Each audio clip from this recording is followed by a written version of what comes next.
आता पाहूयात बातम्या विस्तारानं। भारताच्या दौऱ्यावर आलेल्या व्हेनेझुएलाच्या कार्यवाहक राष्ट्राध्यक्ष डेल्सी रॉड्रिग्स यांनी दिल्लीतील हैदराबाद हाऊस इथं पंतप्रधान नरेंद्र मोदी यांची भेट घेऊन संवाद साधला।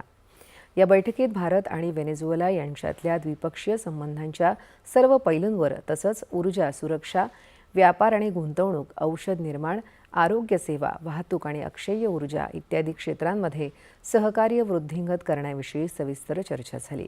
उभय नेत्यांनी या क्षेत्रांमध्ये सहकार्याच्या नवीन संधी शोधल्या। दोन्ही नेत्यांनी परस्पर हिताच्या जागतिक आणि प्रादेशिक मुद्द्यांवरही विचारविनिमय केला। तसंच दोन्ही बाजूंनी द्विपक्षीय भागीदारी अधिक दृढ करण्यासाठी आणि ग्लोबल साऊथच्या हितांना पुढे नेण्यासाठी आपली वचनबद्धता पुन्हा एकदा व्यक्त केली।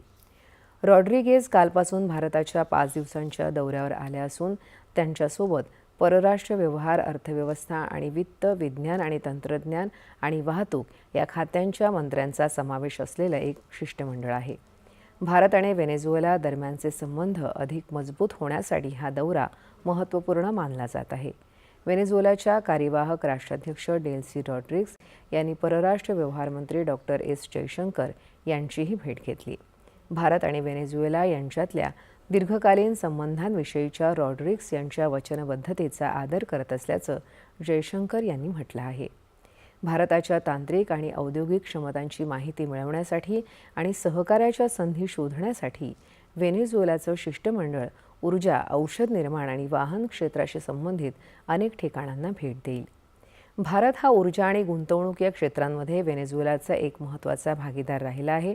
भारतीय सार्वजनिक क्षेत्रातील उपक्रमांनी व्हेनेझुएलामध्ये ऊर्जा क्षेत्रात लक्षणीय गुंतवणूक केली आहे आणि याचा विस्तार करण्याच्या संधी शोधण्यासाठी हे उपक्रम उत्सुक आहेत।